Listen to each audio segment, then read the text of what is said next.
What's up, everybody? So currently just got off of work right now, as you guys can see, heading to the gym, and I just want to touch on a certain topic. And it seems to me like I get this asked quite frequently through my emails and social media, which I believe is a good question, because this is something that I've always wondered myself, and it's something that I'm not an expert on, but I want to touch base on it. So what that question is how do you find your BMR? I think I'm saying it correctly. Now, if I said it wrong, I'll make sure I'll fix it during the editing, and I'll put it like right here, the correct word or term. And pretty much that's like, you know, it goes for people who are wanting to cut, or people who are not sure where to put their calories at during a cut. Now, I know right now, you know, hey, the holidays are about to be over, guys, and you're gonna start seeing everybody on social media, everybody on YouTube start getting shredded, start cutting. You know, they're done with the bulk, the holidays are over, and it's time to get back on track and time to start, you know, start cutting and getting shredded, and that's what typically a lot of people do. Nothing wrong with it. It's what I do. So for me, you know, it's always hard. It's like I don't know where to put my calories, because you get so much stuff on the internet, guys. You know, people saying, oh, your calories are too low, you're screwing up your metabolism. Oh, you got young kids that are like, you know, they're eating 3,000 plus calories and they still can't gain a pound. You got people like me that I feel like I'm a little bit older. You know, I am 30 years old, and so I got to keep my calories lower. At least that's what I feel like. I feel like I need to keep my calories lower. But I've been watching a lot of other fitness coaches and been listening to a lot of other podcasts about this certain topic, and man, it's kind of up in the air. And for me, when I say up in the air, I mean, like, I feel like I'm really not that knowledgeable when it comes to this topic, which is why I want to bring an expert. I don't mean a scientist or a guy who has a PhD in this kind of work, but at least he's a trainer. He works at Goals. He's a really good guy. We talk all the time. We talk about certain topics in the fitness industry, and this was one of the topics we talked about. And he was like kind of breaking it down to me, and I'm like, dude, everything you're saying would be absolutely phenomenal on my channel. Like, I need you to explain everything you just told me, put it on my channel, because I think my subscribers would benefit from it, and I was learning a lot. So I think it was a good idea. Man, the sun is right in my eyes. So it's definitely something I want to showcase on my channel, because, like, you know, look, I want this channel, I want you guys to learn as much as possible. Hey, I'm learning every day. I want you guys to learn every day, and that's like the biggest thing. And that's what I always tell you at the end of my videos. If you learned anything in this video, give it a thumbs up. So anyways, enough talking. Heading to the gym, gonna meet up with Jonathan and hopefully get this Q&A, not Q&A, but pretty much get this topic talk going on. So everybody just sit back, relax, and enjoy the vlog.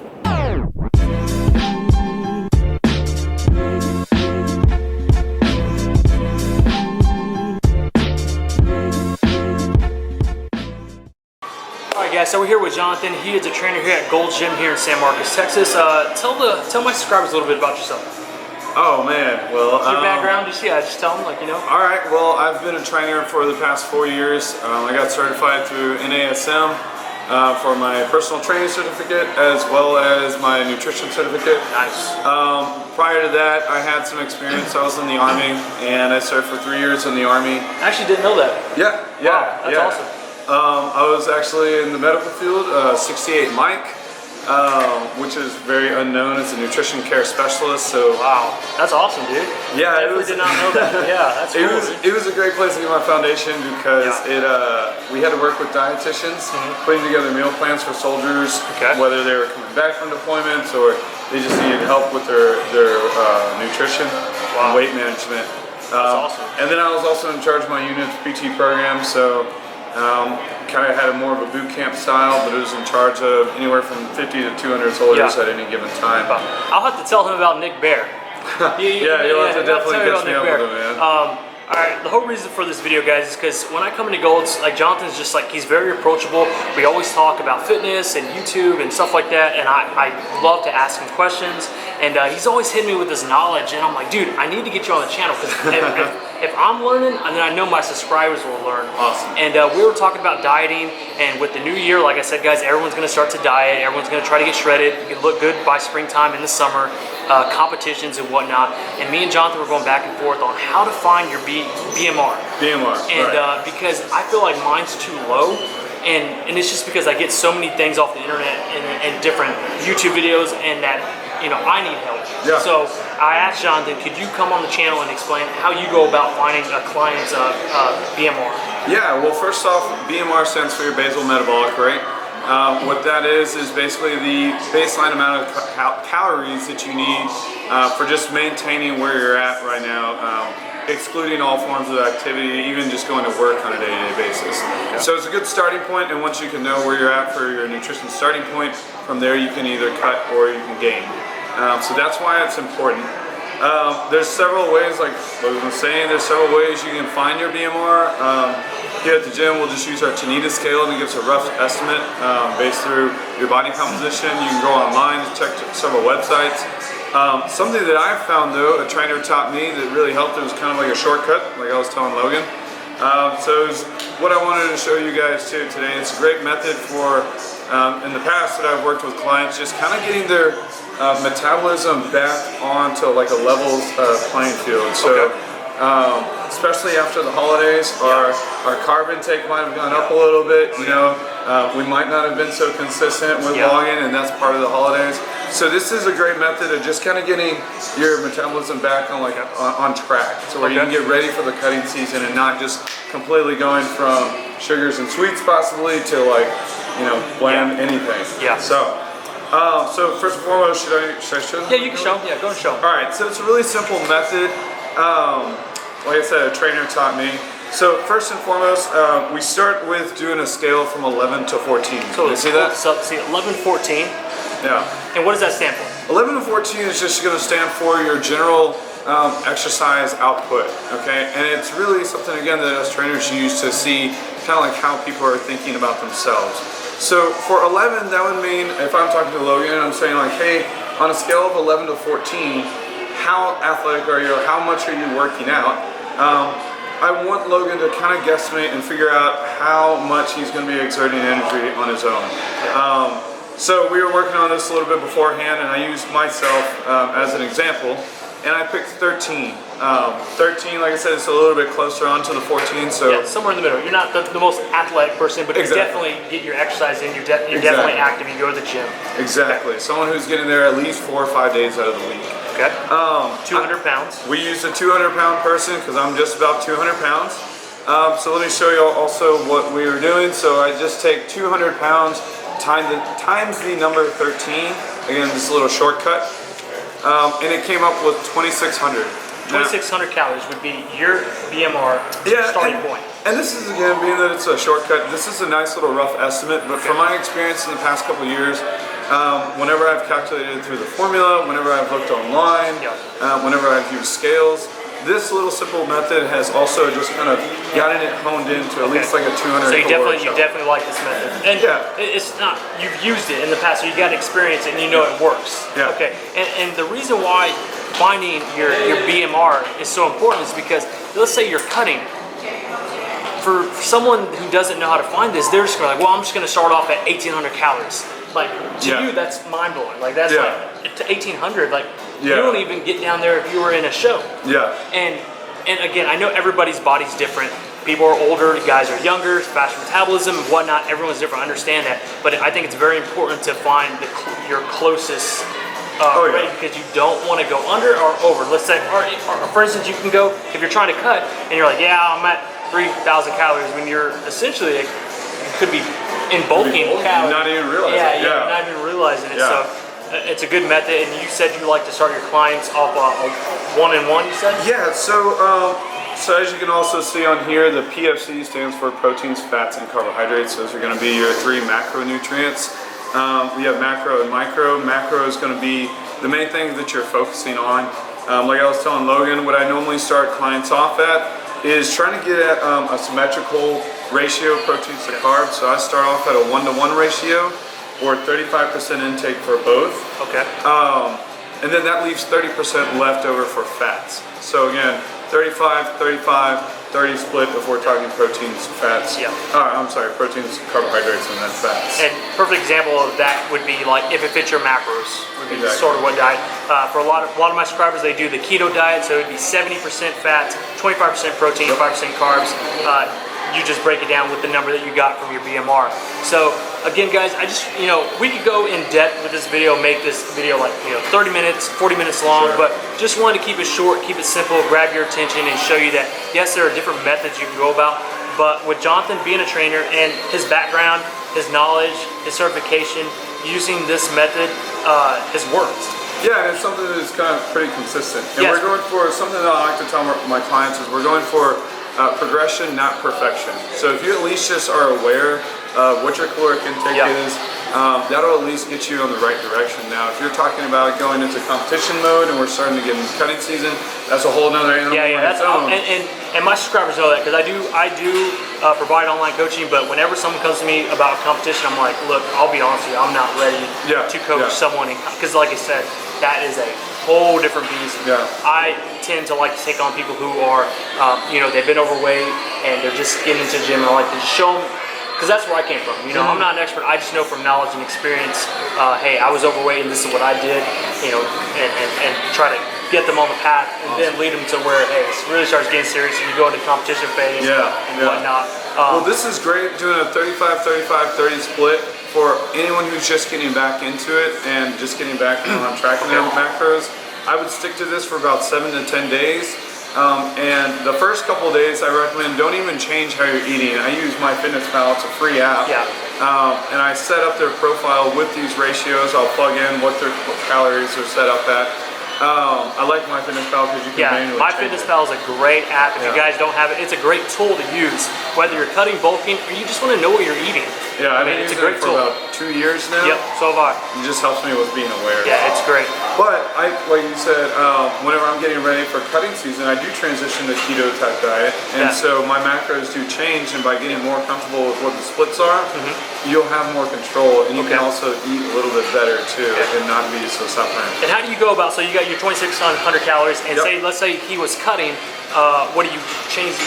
How often do you bring down the calories? That's a good question. I like to give myself plenty of time to plan in advance, so planning is key. Okay. I normally stick to at least a 12 to 13 week type of cutting or bulking plan. It gives me plenty of time to start seeing some changes. So I progressively either load or deload. Okay. So that means I might start off at 2,600 calories and I'm trying to gain weight and slowly pick up my calories. Then about every week or 2 weeks, I would up the caloric intake overall by 250 calories. Now from there, you can evenly distribute a little bit more proteins, fats, or carbs. And after a certain cap, you like with fat-wise, you probably got a cap for fat-wise. I actually focus it off the protein. So if I'm at 200 pounds and I only want to get in about 1.5 or less grams of protein per body weight, then I shouldn't be taking in over 300, 350 calories or grams from protein. From there, then I'm definitely just wasting it. So I see what you're saying. I'll distribute a little bit more into carbs. It's a great method, guys. I've never heard of that, but it makes sense. Yeah, it makes sense. Let me show you, like, if we're still going off this 200 pound male, 2,600 calories, what you would figure out, the exact numbers, how you go about it. Now, so I don't even have to figure out anything from there. Use 780 calories. Now, fats, though, they're going to yield a little bit higher calories per gram. So it's 9 calories per gram. So I would take 780 and divide that by 9. And I'm no math whiz, so I have to rely on we got a calculator, don't worry. Yeah, we're trusted and verified. Thank you, Apple. And that came with 86.6 grams. So now we have a rough idea. Now so that would pretty much be your macros. So the macros right here is 227 grams of protein, 227 grams of carbs, and 86 grams of fat. And so this leads me to my next biggest thing. Going back to what I said with progression, not perfection. I give my clients a 250 caloric window. So what does that mean is it's plus or minus 250 calories. Okay. So you can take in anywhere from, let's say, 2,500 to 2,750. If we're talking about honing in on a shot group, because it's really hard to be perfect on calories and you guys, anybody who tracks their food, you understand. In a perfect world, when you eat food, they almost never match your macros. You're not going to eat this meal and like, okay, this is exactly proportioned the way I want it. exactly 47 carbs in it. Yeah. I mean, you can do that, but that's just overdoing it, and you're probably going to burn yourself out. Yeah. So that's great that you give your clients a window, so they're not stressing about it, and they're having fun doing it. And that trickles down to, now we have a window for each macronutrient. So if the goal is 227.5 grams for proteins and carbs, let's just get at least close to 220, 215 at the low end on days, and maybe even as high as 230, 235, say if you have a big meal with your family or something. Yeah. And this really all goes back to just not beating yourself up mentally. I've been working out consistently for going on 15 years now, and for me, consistently means at least 4 days a week. There's one time in college, my freshman year, that I caught the flu and I was out for 7 days. But after that, I bounced back and I haven't really stopped. Good, man. And all I'm getting at is throughout all that time that I've been somehow training, I've been through different phases where I've been really addicted to logging or addicted to even working out. I've been really tough on myself mentally, and flexible dieting and giving yourself a little bit of grace. And understanding that this is just an ongoing science project. Yeah, exactly. It never ends. It almost never ends. Yeah. That's one thing that I really like about Jonathan is that, he's very big into if it fits your macros, but he doesn't, talk down on the keto diet. He actually says, hey, I actually do the keto diet as well. I get a lot of clients. I talk to a lot of trainers who are very just no on the keto. They hate it. Don't talk to me about it. Don't bring it up. Don't talk about it in my gym. So it was really cool. It was really refreshing that, talking to you as soon as I brought up the word keto, you were like, oh yeah, cool, I do keto. I incorporate that into my diet sometimes. And you weren't like, oh, no, don't do that. No. So I think that's really cool. You're really open-minded about other diets, and you're just not, 90, I don't know about 90, but 70% of the other trainers that I've talked to, they're just like, anytime I say keto, they're just like, oh, yeah. Yeah, they're like, you're crazy. Well, the reason is, if I'm not open to learning from different methods, I might not 100% agree with something, but I can learn one caveat, oh wow, higher fats, like the keto diet recommends, higher fats is great when I'm cutting. Yeah. So now I can cut carbs and cut calories out and start really seeing some cuts before competition or even just the summertime and not be miserable. And that's where the fats provide that satiety feeling. So I wouldn't have known that had I not experimented with the keto diet. Yeah, man. And there's a lot of research that supports it. Yeah, there's tons of research. Tons of research. Yeah. Okay. Hey, Jonathan, I appreciate you. I really do appreciate you coming on the channel. This won't be the last time you see Jonathan. I really want to get him on this channel and just talk about different topics, different questions that you guys may have from this video that you want to ask Jonathan. Put them in the comments below. I'll put them back on this channel, and we'll do another one of these. And if you're in the San Marcos area, New Braunfels, Kyles, Austin, give him a call. You're a personal trainer. Not just here. You do it on your own. I've been known to help out a few people on here and there. That's definitely something I'm working on. I'll leave your email in the description, and shoot him an email if you guys are interested. He's a really good guy, and I really do appreciate it, man. Thank you. And I'd like to clarify one last thing before we go. Yeah. By no means do I consider myself an expert. Oh yeah, by no means. I'm just going off trial and error. I'm going off of years of experience, and I'm just going off of bits of information from much smarter people than me. I say that all the time, man. Hey, this is things that we've learned from experience and things that we've done. We're just not like reading in a book. This is what I read, so this is what it is. This is years and years that we've done this. So and they know that. Yeah, my subscribers are great, man. They're really nice, and they're very understanding. All right, guys. So if you guys did learn anything, give this video a thumbs up. I hope you guys did enjoy this video. That's gonna be it. We will see you tomorrow. Peace.